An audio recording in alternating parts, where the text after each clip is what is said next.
Hello guys, sa mga wala pang wallet sa Token Packet, ganito lang po kasimple mag-create ng wallet. Open muna natin yung apps. And then click natin itong no accounts kasi gagawa ka ng bagong wallet.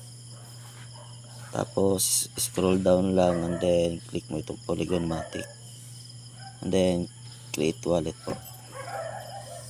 So dito sa password, kailangan ang ilagay nyo po is combination ng letter and number po. So ang ilalagay ko dito is ABC 12345. Ayan, so nilagay ko na yung ABC 12345 as password ko. And then click mo itong bilog dito sa gilid. And then create wallet. Punta ka sa baba and then click mo lang itong understood.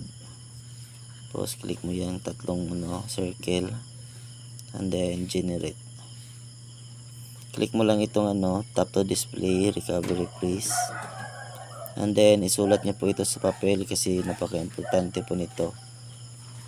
In case na mawala yung cellphone mo or na-delete mo yung apps, may ka backup na pwede mo pa siyang malagin. Kasi kung wala ito tapos na-lost mo yung cellphone mo and apps, wala pong way na ma-recover yung wallet mo without this 12 words. So once na isulat mo na ito sa sa note mo, click nyo lang po itong complete backup para ma-verify mo yung wallet mo. So sa note mo, tingnan nyo po yung number 1 ng ng 12 words mo and then i-click mo po dito. So tingnan natin yung sa akin. So ang number 1 ko dito is person and number 2 is either.